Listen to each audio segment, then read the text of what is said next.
Hello दोस्तों, मैं अभिषेक। आज हम इस वीडियो में देखेंगे कि हम सर्वलेट को कॉन्फ़िगर कैसे कर सकते हैं अपने वेब प्रोजेक्ट में। जब हम सर्वलेट क्रिएट करते हैं तो हमें उसका कॉन्फ़िगरेशन भी करना पड़ता है।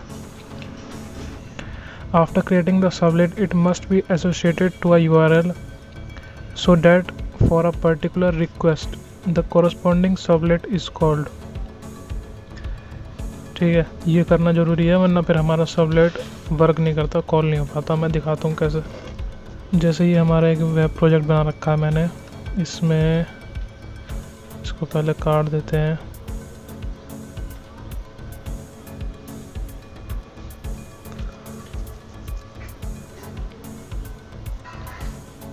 इसमें मेरा ये एक HTML फाइल है index.html नाम से। ठीक है, इसमें मैंने दो इनपुट दे रखे हैं, मतलब input type text, enter user name. User से मैंने यहाँ पर यूज़र नेम लिया है और पासवर्ड लिया है, एंटर करवाया इसमें, और फॉर्म लगा दिया वैलिडेशन नाम का। एक बटन बना दिया, सबमिट बटन। जब हम सबमिट बटन पे क्लिक करेंगे, यूज़र जब क्लिक करेगा सबमिट बटन पे, तो वैलिडेशन नाम के सबलेट पे वैलिडेशन नाम का सबलेट कॉल हो जाना चाहिए। ठीक है, ये हमारा सिंपल सा एक फॉर्म बना रखा है हमने HTML फाइल में। अब हमने एक वैलिडेशन सबलेट बना दिया है validation.java नाम से। ये रहा, इसमें हमने सिंपल एक मैसेज प्रिंट करवा रखा out.println दिस इज सर्वलेट। मैं इस पर राइट क्लिक करके कोई दूसरा नया सर्वलेट क्रिएट कर रहा हूँ, न्यू करके, न्यू सर्वलेट। इसको कुछ भी नाम दे दूंगा मैं, सर्वलेट 2 नाम दे दिया। ये पैकेज है हमारा, पैकेज मैं कॉम दे देता हूँ। देन मैंने नेक्स्ट किया, देन फिनिश। हमारा सर्वलेट 2 नाम का सर्वलेट क्रिएट हो गया। अब हम इसमें एक वही मैसेज प्रिंट करवा देते हैं, सिंपल सा। इसको डिलीट कर देंगे।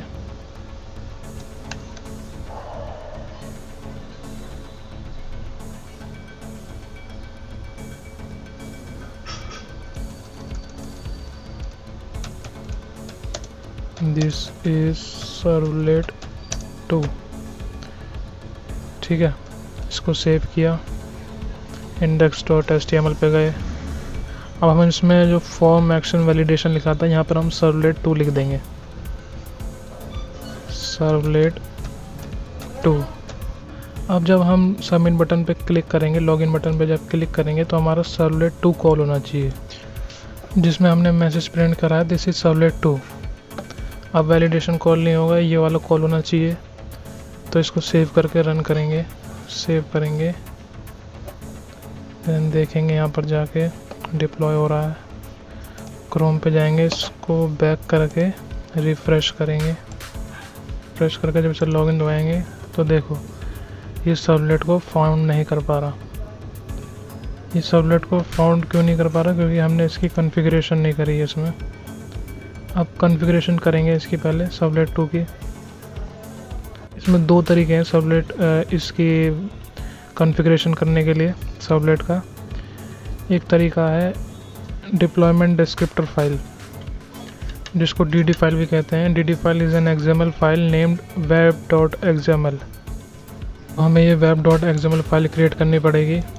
इसके लिए हमें अपने वेब प्रोजेक्ट पे जाके राइट क्लिक करना है, देन न्यू, अदर्स पे जाएंगे, यहाँ पर वेब पे क्लिक करेंगे। वेब पे यहाँ पर फाइल टाइप्स में सबसे नीचे जाएंगे, ये देखो ये आ रहा है स्टैंडर्ड डिप्लॉयमेंट डिस्क्रिप्टर, यानी कि DD XML फाइल web.xml।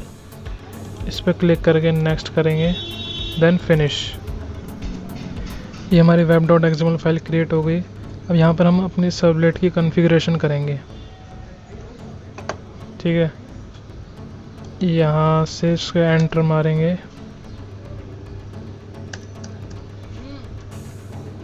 मैं पहले कॉन्फ़िगरेशन कर देता हूँ, फिर आपको समझाऊंगा कि मैंने क्या क्या इसमें कॉन्फ़िगर करा है और क्यों करा है।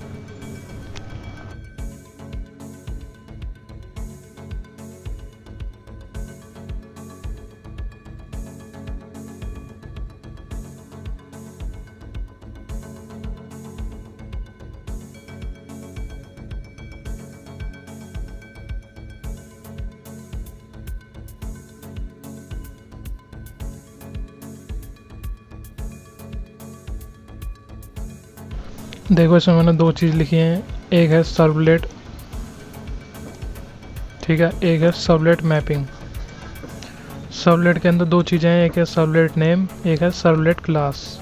और सर्वलेट मैपिंग के अंदर सर्वलेट नेम और यूआरएल पैटर्न, ठीक है। अब हमें इस सर्वलेट को कॉन्फ़िगर करना है, तो इसका नाम है सर्वलेट 2। तो यहाँ पर लिख देंगे सर्वलेट 2।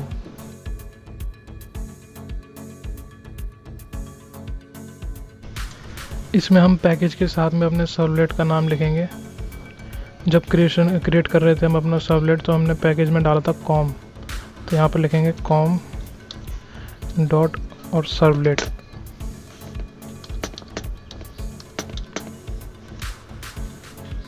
अब आते हैं सर्वलेट मैपिंग पे। इसमें है पहले सर्वलेट नेम, इसमें हम ये लिखेंगे जो हमने यहाँ पर नेम में लिखा होगा, यहाँ पर ये सर्वलेट 2।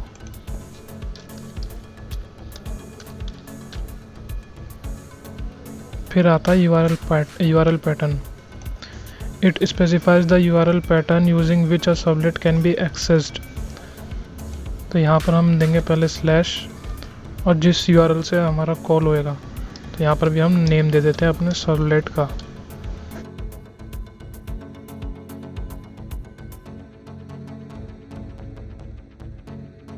तो रिफ्रेश करेंगे और लॉगिन पे क्लिक करेंगे, तो देखो ये हमारा सर्वलेट 2 कॉल हो गया। ये आ रहा हमारा URL पैटर्न /सर्वलेट 2। अब हम जितने भी अगर सर्वलेट बनाते हैं, कितने भी सर्वलेट अगर क्रिएट करते हैं, हमें हर सर्वलेट का ऐसे ये पूरा लिखना पड़ता है, कॉन्फ़िगर करना पड़ता है। सेम इसी तरीके से इसी web.xml में ऐसे ही इसके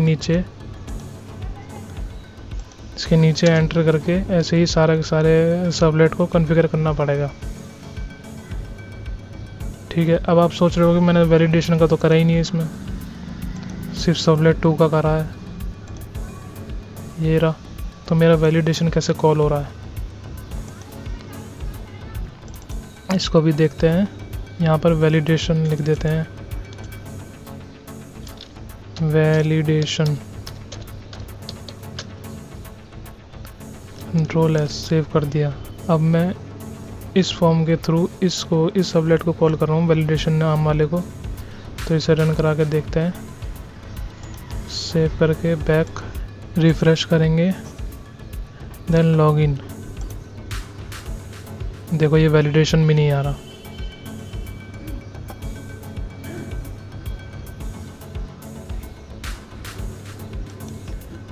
वैलिडेशन को हम दूसरी तरीके से कॉन्फ़िगर करेंगे। validation.java पे जाएंगे, दूसरा है configuring a servlet by using annotation के थ्रू। अब एनोटेशन क्या होता है? Annotation is a meta data that can be added to the code. It is a keyword that is used to add extra explanation to various programming elements such as classes, fields and methods in a program. Annotations are primarily one-line code that may further include elements for additional values. Annotation can also be used to simplify the configuration process of a servlet. The javax.servlet.annotation package defines the @web servlet annotation that you can use to configure a servlet. हमें @web servlet का use करना पड़ेगा annotation के through configure करने के लिए servlet को। तो हम यहाँ पब्लिक क्लास वैलिडेशन के ऊपर लिखेंगे @web servlet,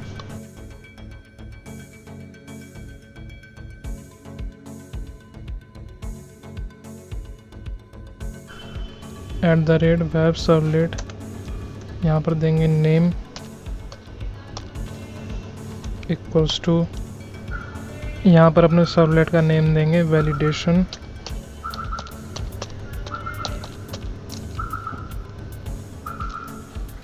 then comma, URL pattern देंगे URL patterns PATTERNS patterns equals to braces